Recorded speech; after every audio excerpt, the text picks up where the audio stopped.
हुआ है। और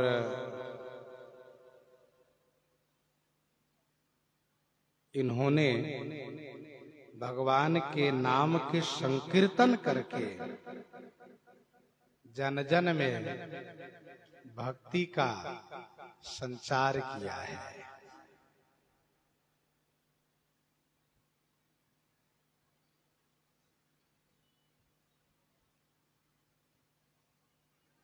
इनके बारे में स्पष्ट रूप से कहा गया है, गया धाम की यात्रा कीनी, ईश्वर पुरी ते दीक्षा लीनी। गया धाम की यात्रा करने आए,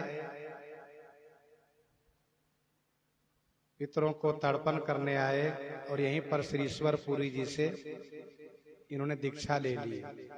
यह जान करके वैष्णव समाज में हर्षोल्लास छा गया कि पंडित जी अब वैष्णव हो गए। अच्छा, वैसे इनका नाम बाल्यकाल में विश्वंभर रखा गया, बाद में निमाई के नाम से भी प्रसिद्ध हुए। कल मूल चर्चा कर रहे थे कल, जहाँ इनका जन्म हुआ पास में नीम का विशाल पेड़ था।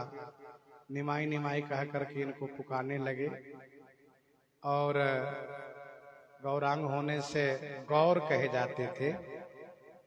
अच्छा, कभी कभी जब ये मचल जाते थे, रूठ जाते थे, तो इनको हरि का नाम सुनाने से खुश हो जाते थे, इसलिए इनका नाम ही गौर हरि पड़ गया। इनके पिताजी श्री जगन्नाथ जी घर में इनको खुश रखने के लिए हरि नाम का कीर्तन ही शुरू करा दिए। हरि नाम इनको बहुत प्रिय था और जब मूर्छित भी हो जाए प्रेम में, तभी इनको हरि नाम सुनाने से ही होश में आया करते थे।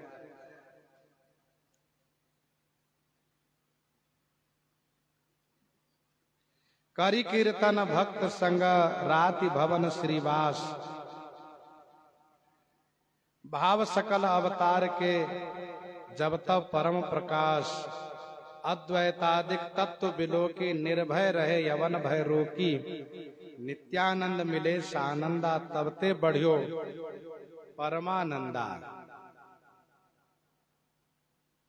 श्री वास जी के घर में निवास करते थे चैतन्य महाप्रभु, और स्वामी नित्यानंद जी भी आकर के वहीं निवास किए।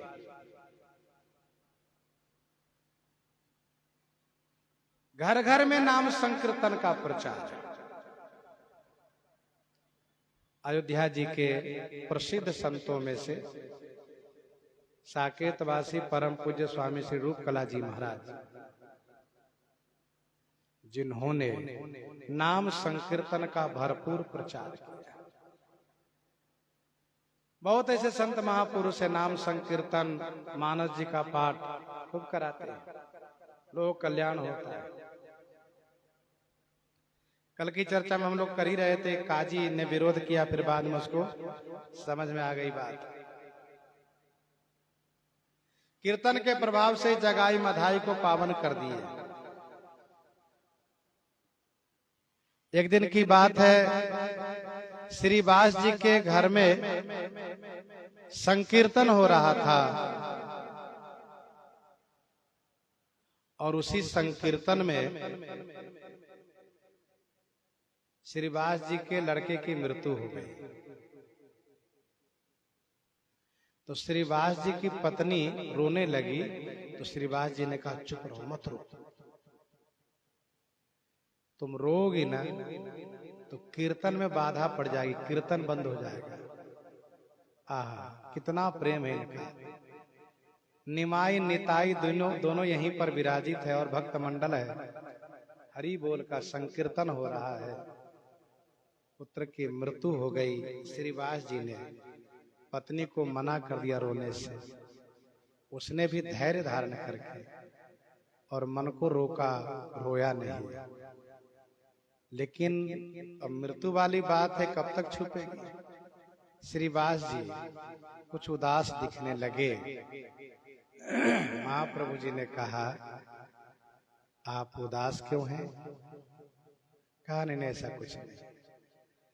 तब एक परिकर ने, एक पार्षद ने कहा, प्रभु जी इनके लड़के की मृत्यु हो गई है। ऐसा? तो चैतन्य महाप्रभु जी तुरंत लड़के के पास आए, निताई निमाई जी समझाया। इसके बाद उस बालक से कहा, तुम उठो, समझाओ अपने माता पिता। आह्वान किया उनकी आत्मा को, उठ के खड़े हो गए, समझाया उसने इनको, तो इनको बोध हो गया, ज्ञान हो गया। मृत मुख ते कहवायो जीव तत्व प्रकाश। जब उसने जीव तत्व का विवेचन किया तो इनको बोध हो गया, ज्ञान हो गया। क्षति जल पाव गगन समीरा पंच रचित अत्यधम शरीरा प्रकट सुतल तब आगे सोवा जीव नित्य के लगी तुम रोवा।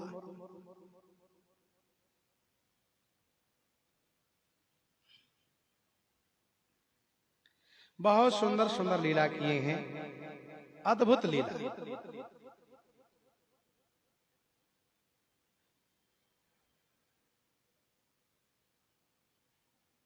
24 वर्ष की अवस्था तक ये सब लीला किए। इसके बाद इन्होंने घोषणा कर दी कि मैं तो अब सन्यासी बनूंगा। तो इनके सभी परिकर दुखी हो गए, खास करके माता श्री सची जी, इनकी जो धर्म पत्नी थी विष्णुप्रिया जी, बहुत दुखी हुई। पर इनका जो निर्णय है वह अडिग है, सुदृढ़ है। इन्होंने फिर सबको समझा करके सन्यास लिया। केशव भारती कृष्ण उपासी दीक्षा लई बने सन्यासी। कृष्ण चैतन्य इनका नाम रखा गया। इसके बाद माता श्री सची बहुत दुखी हो गई, कुछ दिन तक भोजन पानी नहीं किया। जहां थे वहीं पर आई है माता जी, श्री नित्यानंद जी उनको लेकर आए हैं। चैतन्य महाप्रभु जी ने उनको समझाया और यह कहा कि आप का ही मैं हूं। सन्यासी हो गया तो क्या हुआ, आप जहां रखोगे वहीं रहूंगा, जैसे रखोगे वैसे ही रहूंगा, जो खिलाओगे खाऊंगा। माता सची ने 4-6 दिन भोजन बना के पवाया। महाप्रभु जी को संतुष्टि हुई, उनको भी संतोष हुआ। फिर इसके बाद उनसे आज्ञा लेकर के तीर्थ यात्रा में आगे जगन्नाथपुरी। फिर इसके बाद वापस गए। फिर विष्णुप्रिया जी को समझाया, माता जी को समझाया और सुंदर सुंदर लीला करते गए। रथ यात्रा के सामने नृत्य करते हुए सबको कल्याण किए। दक्षिण भारत की यात्रा किए, अनंत पतितों का उद्धार किए और केवल नाम संकीर्तन। सरवर जल मधुमय कियो धन्य प्रेम अवतार। नाम लेत अजहू मिटे मन के पाप विकार। इनका बड़ा सुंदर सुंदर भाव था। धन जनतीय कविता कछु चाहो नहीं जगदीश। जन्म जन्म पद कमल जन्म जन्म तब पद कमल भक्ति देहु गोपीश।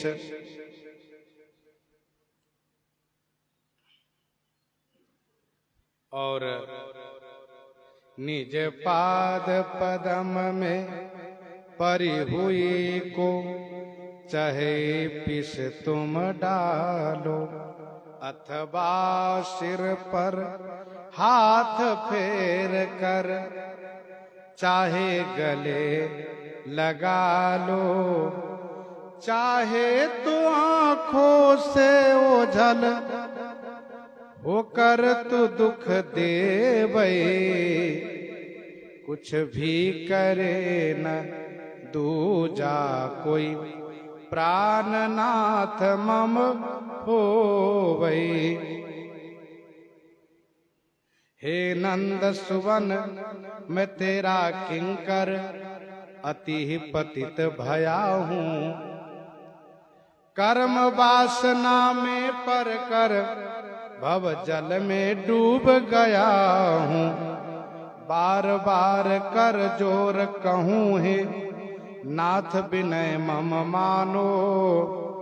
कृपा करो निज चरण कमल को धूल सदृश मोहि जानो। ये चैतन्य अष्टक में सब वर्णन है। चैतन्य महाप्रभु जी बहुत दिन तक निवास किए, सबको कल्याण किए, और फिर एक दिन 3 बजे, दिन के 3 बजे में एकदम से अपनी कुटिया से उठकर चले, भागते भागते आ गए जगन्नाथ भगवान के मंदिर में, और एकदम से द्वार तक भीतर पहुंच गए। और द्वार तक भीतर पहुंचने के बाद द्वार के भीतर चले गए। जैसे द्वार के भीतर गए, मंदिर के सारे दरवाजे अपने आप बंद हो गए, और फिर श्री चैतन्य महाप्रभु जगन्नाथ महाप्रभु दोनों एक हो गए, और लोग जान नहीं पाए महाप्रभु श्री चैतन्य महाप्रभु श्री जगन्नाथ भगवान में लीन हो गए। आगे की प्रस्तुति है। सूर कविता सुन कौन कवि जो नहीं सिर चालन करे। सूर कविता सुन कौन कवि। श्री सूरदास जी महाराज जिनकी कविता को सुन करके कौन ऐसा कवि है जो अपना सिर ना हिलाते हो, जो ना झूमते हो। अर्थात सूरदास जी की कविता सुन करके सभी कवि मगन हो जाते हैं। एक बार बादशाह ने पूछा, सूरदास जी आपकी कविता श्रेष्ठ है कि श्री तुलसीदास जी कविता श्रेष्ठ है? सूरदास जी ने कहा, कविता की दृष्टि से तो मेरी कविता श्रेष्ठ है। उन्होंने कहा, लोग तुलसीदास जी कविता कहते श्रेष्ठ है। सो कहा, जो लोग उनकी कविता को कविता कहते हैं वो इस बात को जानते नहीं कि वो कविता नहीं है। श्री तुलसीदास जी की कविता नहीं है, वो तो मंत्र है, कविता मेरी है। ऐसा सुंदर श्रेष्ठ विचार श्री सूरदास जी का था। श्री सूरदास जी महाराज श्री उद्धव जी के अवतार माने जाते हैं। श्री उद्धव जी के अवतार माने जाते हैं। एक बार की बात है, गोलोक धाम में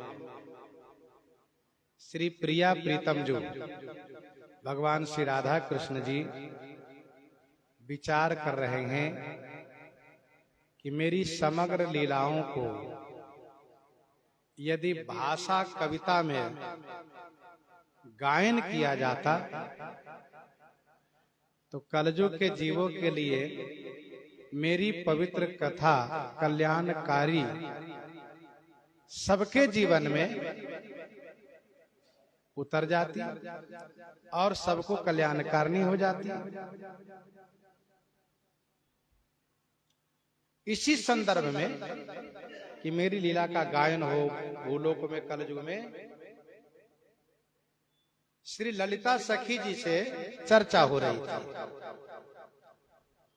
इसी बीच ऐसा आहट मिला कि द्वार पर कोई आए, तो श्री ललिता जी ने आकर देखा तो श्री उद्धव जी खड़े हैं। श्री ललिता जी ने कहा, उद्धव जी इस समय विशेष चिंतन में विचार में प्रिया प्रीतम जो लगे हैं, इसलिए इस समय आप भीतर नहीं जाइए।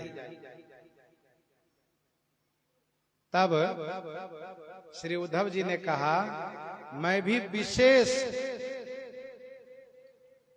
आवश्यक कार्य से आया हूं, इसलिए मैं तो भीतर जाऊंगा ही। अच्छा, उद्धव जी हैं भगवान श्री कृष्ण के प्रिय, तो श्री ललिता जी ने उनको रोका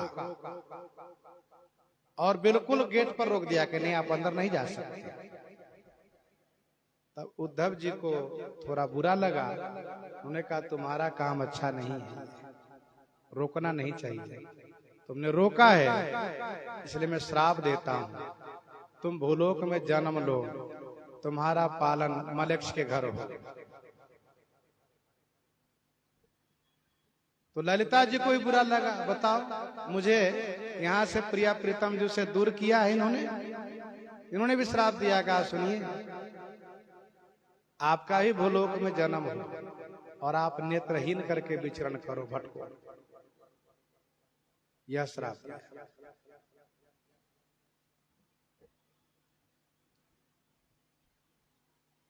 दूसरी कथा एक और है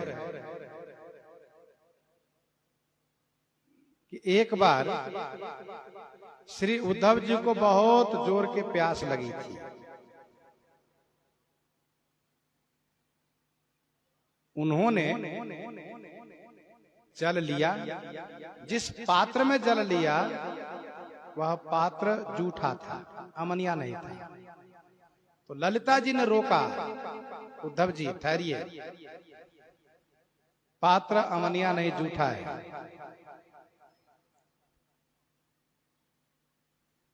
तब उद्धव जी उन पर खींच गए कि बताओ, तुम पात्र को धो करके नहीं रख सकती हो, जूठा रखती हो तो मलक्षों का काम है, इसलिए तुम नीचे भूलोक में जाओ, तुम्हारा जन्म मलेक्ष के घर में तुम रहो। तब ललिता जी ने कहा कि जूठा बर्तन रखा हुआ पता चलता है, आपके नेत्र होते हुए भी आपने जूठे और अमनिया बर्तन को भेद नहीं समझा, इसलिए आपका भी भूलोक में जन्म हो और आप नेत्रहीन रहो। दोनों एक दूसरे को श्राप दे दिए और श्राप देने के बाद दोनों रोने लगे। रोते हुए भगवान श्री कृष्ण जी के पास गए तो भगवान श्री कृष्ण जी ने समझाया कि जो हम लोग चर्चा कर रहे थे कि भूलोक में चल करके कोई मेरी गुण कथा का गायन करे, उसका योग बन गया।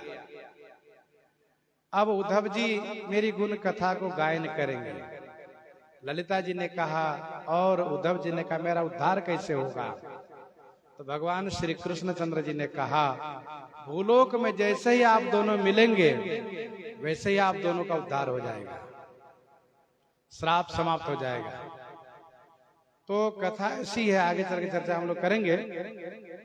जब यहाँ पर दोनों मिले हैं, ललिता जी ने तुरंत शरीर छोड़कर चली गई भगवान के धाम, लेकिन तब सूरदास जी ने निर्णय किया कि हम तो रहेंगे यहीं पर, भगवान का गुणगान करेंगे। तो भगवान के गुणगान करने के लिए श्री सूरदास जी यहीं पर रह गए। स्वामी श्री नाभा गोस्वामी जी कहते हैं, सूर कवि तो सुने कौन कवि जो नहीं सिर चालन करई। कौन ऐसा कवि है जो सिर नहीं हिलाएगा, जो झूमेगा नहीं, अर्थात सबको आनंद प्राप्त होगा। ऐसे सूरदास जी महाराज कहने के लिए तो जन्मजात नेत्रहीन हुए हैं, नेत्रहीन थे, लेकिन इनकी दिव्य दृष्टि थी और शुभ सगुन विचार करने में बड़े कुशल थे, जिनकी चर्चा हम लोग आगे क्रमशः करेंगे। आज इन्हीं के साथ सीताराम सीताराम सीताराम सीताराम सीता।